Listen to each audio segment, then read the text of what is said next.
Chatting with Tim Alberino here. By the way, Tim, I need to say thanks to our mutual friend Dave Altman, who put me in contact with you when you came back from Peru, and also you had mentioned Rami Burnett. I don't know him, but I know he was very helpful to you, and I follow both of those guys on X or Twitter. Both were essential to get to speak to you. So I want to pick up the story with some details about, I guess I've heard it compared to the Green Goblin, what these things look like. They always come in twos. Do they come in more than twos? Are they always wearing this body armor and the helmets? Can you describe these helmets, what the heads are shaped like under those helmets? Yes, they always come in pairs. Now, apparently, although they come in pairs, they come in multiple pairs. So you can have different pairs of assailants making incursions into the village at the same time from different parts of the village. As I said earlier, the description, and by the way, I interviewed a lot of people in the village. They were very eager to talk to me. And everybody told me that, everybody gave me the same descriptions. There were no anomalies. There were more than a few of the guys in the village fired at these things. Some of them say they hit them, and when they hit them, again with 16 gauge birdshot, when they hit them, they would hear the bird. They would hear the BBs bouncing off some sort of metallic armor. So these mysterious assailants are dressed head to foot in black. They're black armored bodysuits. As I said earlier, they're wearing these helmets that cover their faces, and the helmets are elongated in the back. They also have small backpacks on, hard shell backpacks, but they do not use the backpacks for propulsion. Rather, they use the apparatuses on their boots, on their footwear, and also these circular hoverboard platforms. They're pretty tall, right? That's how they maneuver. They're about the way that they were described to me. I'm 6'1", and so I would use my height as an example and as a reference for the height of these assailants. And they all said they were taller than me. So we're talking about anywhere from 6.5 to 7.5 feet tall. Some of them swore they were even larger. I remember I was standing in a building in the village, and I said, were they as tall as me? No. How tall were they? I said, were they this tall? And I put my hand about a foot above my head, and they said, no, taller. And so I put my hand all the way to the ceiling. Were they this tall? And they said, yeah, they were that tall. Their heads would have hit the ceiling. So I got different, and that would have been, by the way, about 7.5 feet, maybe even up to 8 feet. I got very different accounts in regard to the height, but universally, everyone said that they were tall, at least as tall as me. Now that may be because of whatever technology they have in their boots and their footwear. Maybe that's giving them some 6 inches or so of height, of additional height. I don't know. They do not carry any weapons in their hands. And they, for the most part, they do not speak, although there is one exception. They do not speak. So these are very strange looking people. And whatever the body armor that they're wearing, whatever that is, it's apparently impervious to 16-gauge shotgun blast, although as I said earlier, one of these assailants was knocked back on his butt, but was not otherwise harmed. By the way, the villagers, these are very clever people. These are not stupid people. These are very clever people. They watch movies. They have cell phones. They know what jetpacks are. They watch all the same movies that you and I watch. So they're very familiar with the state of technology out there in the world, as familiar as any average American might be. These guys, especially in this village, by the way, these are the Iquitu people. This is the Iquitu tribe, but they're a civilized tribe, and they are the last village. There's one more small village up the river, but they're basically the last village on the Pintuyacu River, and it's a very important village. This is the last village where they speak Iquitu, or one of the last. It was the original village of the Iquitu people, and because it's in the remote jungle. I mean, north of this village, there's nothing but Amazon jungle. It's just a vast wilderness all around this village, all the way to Colombia and Ecuador. And so the government placed an outpost there, communication outpost in the village, and the communication outpost has a satellite internet uplink, and so these guys can get internet. They can watch movies on their phone at nighttime sitting in this government building, but only in the government building, which is freely accessible to the villagers. So we're not dealing with ignorant people who don't know what a jetpack is. In fact, when I was there, they were pulling up pictures of jetpacks and stuff and saying, no, this isn't what it was. This isn't what it was. They're pulling these videos up on YouTube. So that's important context here for this situation. This nickname, face peelers, how did that come about? And is it something that's been around a long time? Can you give us what their word for face peelers is? And has that been around a long time, or it just popped up in relation to these recent incidents? So it's the legend of the pelacaras, which translates to face peelers. And the pelacaras, I heard about the pelacaras when I lived in the Amazon years ago, 20 years ago. And it's sort of like an old wives' tale where the moms would tell their kids, don't go running around at nighttime, don't go too far away from the house at nighttime where the pelacaras will get you and peel your face off, that sort of thing. I know that the phenomenon is about 40 years old. It's not older than that. I know that for sure because I talked to a lot of the villagers. The elderly people said this was not a thing in our time, and the guys that were my age and older than me said, we heard about it when we were kids. So it's about 40 years or so. It goes back to the 1980s, I think, more or less, somewhere in that range. And so it's not an ancient legend. It's a relatively new legend, recent legend. And the face peelers are thought by the indigenous communities living in the Amazon, they're thought to be one of two things. Some of the villagers would tell you that the face peelers are gringos. It's international organ harvesters. That's what some of them will tell you. Others will say these are extraterrestrials. These are non-human entities. So they're divided. And some of these guys vacillate back and forth on, well, maybe they're human, well, maybe they're not human, because some aspects of the phenomenon definitely seem human. There's no doubt about it. But then other aspects of the phenomenon seem like there's maybe something else going on. And then, of course, there's a third option, which they haven't really, well, they have actually contemplated this. I was discussing this with a group of these guys from the village.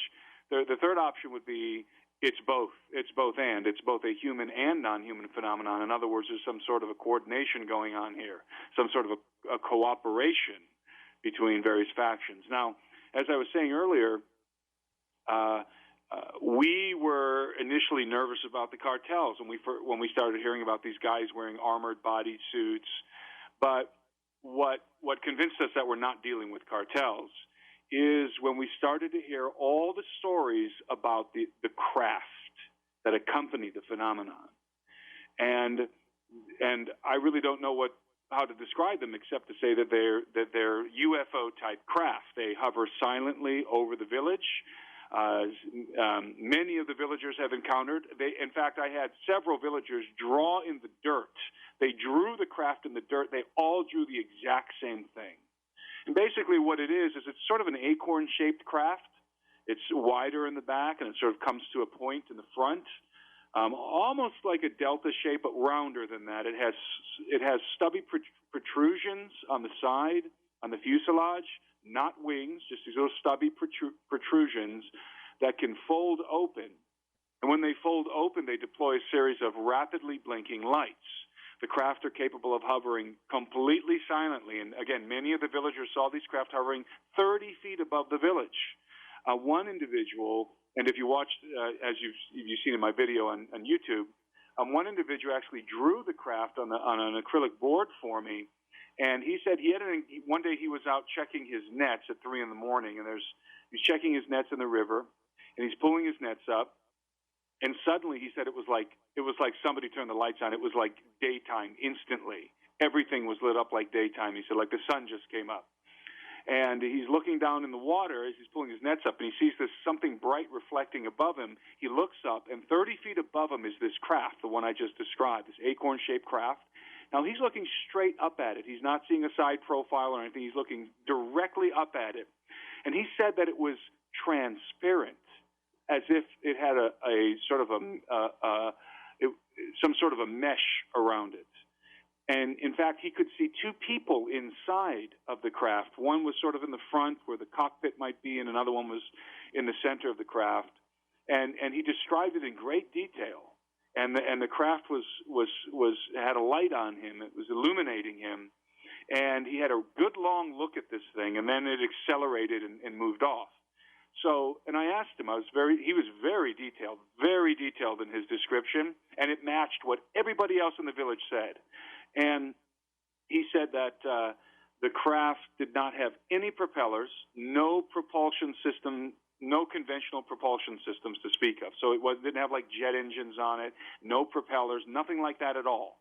And it was just hovering there silently above him, 30 feet above him. And again, I want to reiterate, several of the villagers drew this thing for me, and they all drew the same thing. And so when I realized that we're not just dealing with these strange, tall people wearing black armored bodied suits, we're not just dealing with this technological apparatus on their boots that allows them to float, and we're not just dealing with these circular hoverboard platforms.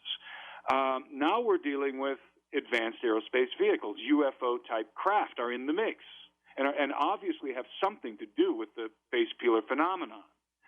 And it was at that point that I realized, these are not cartels. There's no way that cartels have this technology. I know that cartels, for example, the Mexican cartels, they have military-grade technology. There's no question about it. They have military-grade technology, the very same kind of technology that we deploy to some extent on the battlefields in Iraq and in Afghanistan. That same kind of technology they have. But they do not have advanced aerospace vehicles. They don't have them. If they had them, they would certainly have deployed them. They're not shy about using whatever technology that they have. This elevated the phenomenon from cartel-type activity to something much more sophisticated and, frankly, much more sinister. Yeah. Talk to me about injuries. So before you went down there, you'd heard these reports from elsewhere in the same general region, but not this village, about these laser beam type attacks and burns that seemed to be intentional. Was there anything like that here, other than the assault and the wounds on this girl, Talia? Not in San Antonio de Pintuyacu, but in some of the other villagers. In fact, I was talking to some of the guys from San Antonio, and they were telling me that they have relatives that live up the river in that other village I mentioned, or on a different river, actually. It's on a completely different river, not Pintuyacu, but not that far away. And they said that their relatives were reporting the same phenomenon, these guys in these black armored bodysuits, and that in that village, one or two of the villagers had been injured by some sort of a laser beam. That these guys, although they don't carry any visible weapons in their hands, so they're not carrying conventional weapons. They're not carrying, for example, automatic weapons with silencers. Rather, they have some sort of a laser technology that they can deploy. Now, no one in San Antonio de Pintuyacu was hit by the laser, but as of now, there have been at least a half a dozen cases in Peru, all over the jungle regions where people have been hit by these lasers. And apparently these lasers have the ability to stun you. And as I said, half a dozen people have been injured by them. In San Antonio de Pintuyacu, the one injury that was sustained, it was sustained by Talia, by the 15-year-old girl, and it was her story that I found most compelling, and it was by far the most detailed, because Talia had this terrible confrontation. Briefly, she was one night, and by the way, they tell me that these guys usually show up. They usually make an incursion into the village right at dusk and right at dawn. So right after the sun goes down and right before the sun rises, right before the sun rises, sets and rises, that's when these guys make their incursions into the village, although they can be seen and the vehicles can be seen around the village and above the village all night long. But Talia says that she told me that one evening the sun had just gone down. She was picking fruit in her backyard from a tree with a stick, so poking fruit out of a tree in her backyard. Now, her backyard is jungle. It's not on the outskirts of town. It's kind of in the middle of town. There's other houses, huts around her house, but between them there's sort of this little gully, and it's forested. There's jungle in there, and so she's picking fruit, and she said that she knocked the fruit down to the ground, and she can barely see. The sun had just gone down. She can barely see, and she's bent over picking up this fruit, and she noticed that suddenly the dead leaves on the ground started to rustle, and she felt this gentle wind at her back, and she turned around to see what it was, and she said that what she saw was a very tall person dressed as we have described, head to foot in black armored bodysuit with this elongated helmet. He floated up to her on one of these hoverboard circular platforms. She even described sort of like a surfing motion. She even described him as sort of like balancing on this thing. He came right up to her, landed the platform right next to her, and grabbed her from behind. He put his hand over her mouth and grabbed her. And then she saw another guy coming up on another one of these platforms. This guy landed in front of her and grabbed her feet. They proceeded to lift her up together while floating on their platforms, and they floated her over behind this chicken coop, this thatch roof chicken coop in that gully between the houses, in that forested gully. And it was there that they proceeded to take out a small bottle. She said that it was the first thing that they did was they took out this small packet and they mixed this cream. One of them mixed some cream in his hand, and then they took a nasal syringe and sucked up the cream, the solution, and shot it up her nose. Then they took out a larger tube, and she describes it like a toothpaste tube, and it also had cream, a different kind of cream, and they proceeded to smear this all over her face. And when they put this on her face, it instantly made her face go numb. And here's the bizarre thing about her testimony. Out of everyone I spoke to, she's the only one who says she heard them speak. All right, we're going to take a break, Tim. When we come back, you're going to share with us what she heard them say. We go into the break with Golden Earring, Twilight Zone. So, Tim, what were these guys up to? They grabbed this girl, there's two of them, right in the middle of town. They put this stuff on her face, and they did what? Is this where we get the nickname face peelers because of what they're trying to do? Yes. And as I was saying before we went to the break, this is the first time I heard anyone tell me that they heard these people speak. And Talia said that as they were holding her, again, one guy had her from the back and he had her hand over her mouth. The other guy had her feet, was in front of her. And remember, they're on these platforms. And he's mixing this cream, and he smears it on her face, one of the guys. And as he's smearing it on her face, by the way, she refers to the larger individual, she refers to him as the gringo. And the other guy she refers to as the Peruvian. And the gringo was taller, much taller than me, and the Peruvian was about my height. That's how she referred to them, although she did not see any of their faces or anything like that. But she refers to them in this manner because the gringo, apparently, when he speaks, he has an accent, a gringo accent. And a gringo, for those who don't know, is anyone who's non-Latino is a gringo. And the Peruvian guy, she said, spoke just like any Peruvian, no accent. And they both spoke Spanish. And so when the gringo is smearing the cream on her face, she hears the Peruvian face peeler say, "Be careful. Don't put too much on. You're going to ruin the flesh." And I asked her about that later. What does she mean exactly? What did they mean, does she think, by that? And she said that she thinks what they mean is that they were saying something about how if there's too much cream, it's going to make it difficult to separate the skin from the flesh when they cut her face off. And that's precisely what they proceed to do. After they put this cream on her face, they take out this small device. It's about 4 inches long, and it has a blade on the tip. Doug and I believe that it's a laser scalpel, the way she describes it. She was just saying it. She didn't know exactly what it was, but it was some sort of a blade. And they began to cut to make an incision. Now, when they started to make this incision under her jawline, so it's on her neck under her jawline, she began to struggle. And as she's struggling, she starts to push one of their helmets up. And they ended up making 2 incisions in the course of her struggling. And she pushes one of their helmets up, and there's this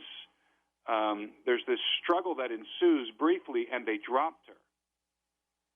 And so momentarily, she has this moment where she doesn't have her mouth isn't covered by the hand anymore, and so she's able to scream, and she lets out this blood curdling scream at the top of her lungs.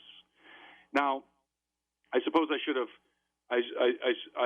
set the scene before I told this story, because this was not. I had originally thought that this was the first incident, that this kicked off the whole face peeler incursions into the village. That's not true. The first incident was a different incident. It was an incident in which somebody saw these guys creeping into the village. And so the village, at this point in time, when these assailants are attempting to cut her face off, apparently, the village is already in a heightened state of vigilance. So the neighbors are sitting in front of their houses. They've got their shotguns and they've got their flashlights, and they're being vigilant because they've been told someone's trying to make an incursion. They heard that someone had seen these guys trying to make an incursion in the village previous to this incident. And so when she screams, her brother and her neighbors come running, and they come running with their flashlights. And several of them, I think 5 or 6, when they ran up to the scene, they trained their flashlights right on these guys. And what they saw was these guys hovering on these circular boards, on these circular platforms, and they're sort of maneuvering around the trees because they know they're caught now. Talia's laying on the ground. Her face is bloody, and she seems to be unconscious. She says that after she screamed, she heard the Peruvian guy started to take off on his platform, and he said, let's go in Spanish. And the gringo said, no, we can't just leave her here. That's what she told me. She heard them say that. And so the gringo proceeded to grab her by the hair and drag her. And he apparently dragged her sort of up this hill. But when everyone came running with the flashlights, he let her go. And both of these guys were sort of scrambling, and they maneuvered their platforms to an area among the trees where it was open, where they could shoot up into the air, and that's exactly what they did. So all these guys, these other villagers who have their flashlights trained right on these assailants, they see them suddenly accelerate into the sky, up through the trees into the sky. And of course they were able to rescue Talia and get her wounds treated, and she was unconscious. And by the way, Talia is very traumatized. Yeah, I can see that. I saw the interview you did with her. I don't speak Iquitos, but she is obviously messed up by this. Oh, she's got severe PTSD. When we initially tried to interview her, we encountered her in the village one evening when everybody was playing volleyball and soccer, and she was sort of sitting by herself. As soon as she saw us, she started to tremble and to cry, and she hid her face from us. She took her hair and she covered the side of her face so we couldn't see her face. And she just absolutely did not want to talk to us because she was associating us with her assailants. And her father eventually convinced her to talk with us the next morning. And so she did. She talked with us the next morning, but she was visibly shaken. You can't really see it in the video, but if you were standing next to her, you would have seen her trembling head to foot. and it was very difficult for her to talk. Eventually she did. Now, nobody else had mentioned anything about these guys speaking. Talia is the only one who said that, and of course she had a very, very close encounter with these guys. That's her testimony. Now, there is the possibility that some of what she said may be confabulation because she is so traumatized, and maybe she had previously, the face peelers in her mind were always gringos, and so when she encountered them in this very violent encounter, she might have confabulated them speaking. Who knows? The substance that they shot up her nose. It might have put her in an altered state of consciousness. I don't know. That's Talia's testimony. And then there's, of course, the possibility she didn't hear them verbally, rather she heard them telepathically. There's all sorts of possibilities here. But according to Talia, she heard them speak in Spanish, one in broken Spanish and one in typical Peruvian Spanish. She did not see their faces. She did not lift the mask all the way up. She described, by the way, some very interesting details. She described to me the body armor in greater detail, and she said that when they land their platforms, when they're ready to take off again, they press a button on their boots and on their footwear, and that button allows them to hover off the ground on the platform. She gave us a bunch of little details like that. And again, this would just be an interesting story had not all these other villagers seen the assailants. And Talia laying there bloodied up, and they saw the assailants floating there very dexterously on these platforms through the trees and then shooting up into the sky through the trees. Tim, let me ask you this. You're obviously familiar with the infamous Colares incidents in Brazil. This is years ago, but the U.S., the Brazilian Air Force, some U.S. government people went down there. There were a lot of people who had severe injuries. I think a couple of them died. Attacks by these unknown assailants from out of the sky using laser-like instruments to hunt hunters. Those were, pretty dramatic, and there were deaths. In this case, is there anyone who's actually had their face peeled that you know of? Yes. Is there anybody who's disappeared or altogether? Or yes. Yes. Okay. There's a video that was circulating. It was on YouTube for a while, but I think they took it down. It's still on YouTube. I have it in a video that I published a month ago or so. That video has since been age restricted, so it doesn't show up in the algorithms anymore. But it is on my YouTube channel. My YouTube channel is just Timothy Alberino. And there was an individual who was discovered somewhere in Peru, and now the villagers in San Antonio de Pintuyacu told me that they were discovered not far from their village. This individual was discovered not far from their village. That's what they told me. I haven't been able to independently verify that, but that's what they told me. And this individual was a young male, probably early 20s, and the video depicts these two police officers who are pulling him. They're dragging him on the shore of the river, and you can clearly see half of his face is gone. Probably 3/4 of his face is totally gone. And you can see the skin that's left. It's a precision cut. It's not depredation. It's not piranhas. Piranhas, when they consume something, yes, they can clean it to the bone, but usually you're going to have some nicks. The teeth of the piranhas nick the bone, and it's very messy. The parts of the flesh that are not eaten it's messy. It's exactly what you would expect. But this individual, this victim, his face was removed with precision. The cut was very clean. And they told me in the village, they all knew about that incident, and they told me that was a pelacata attack. And it wasn't the first one. And again, remember, this goes back to the 80s, so this has been happening every now and again. It's not like it's happening all the time. It's like there's flats. It comes and goes. This was the first time ever that San Antonio de Pintuyacu was attacked. But people have died, and even during this year, close to the incident that occurred in San Antonio, a young man apparently had his face peeled. And there was another young man who, during the same period of time, also was attacked allegedly by face peelers. He was attacked in a different village. I think it's called Bagasan. I don't remember the name of the village exactly, but it's. I learned about this when I was in Nauta, it's really a jungle city. That's about 2 hours from Iquitos, and this individual, this young man, this was a teenage boy. You can still find videos of him online. It was a very gory scene with this kid.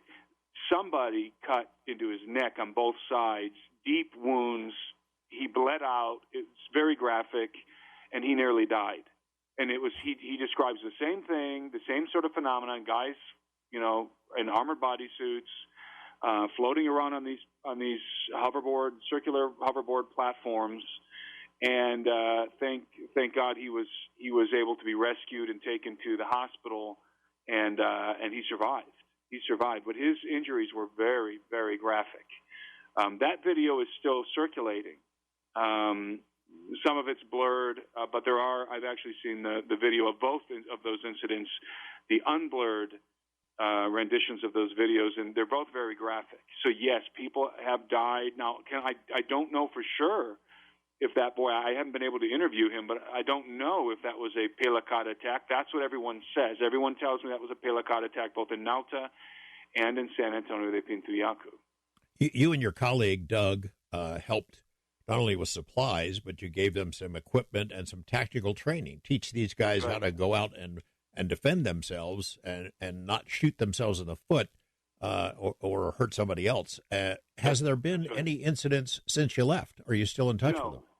Yes, I'm still in touch with them. There have not been any incidents since I left.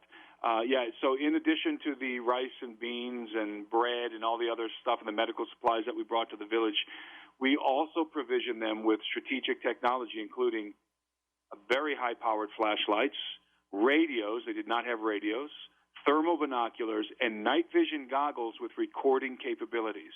So those guys, should the phenomenon occur again in the village, these guys are ready to defend themselves and to film it with these night vision goggles and these high-powered flashlights. And yes, Doug and our Navy guys,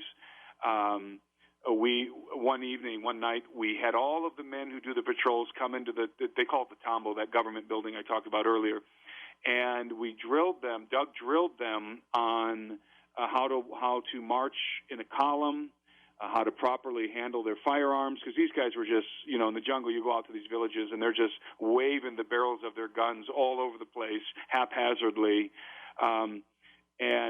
So Doug was able to give, and our Navy guys were able to give them some training, and we left these guys very well equipped. As soon as we trained them on how to use the radios, we divided up their village into 6 sectors corresponding to the radios. These guys, that very night, were out on patrol, communicating on the radios, using the thermal binoculars, using the night vision, using the high-powered flashlights.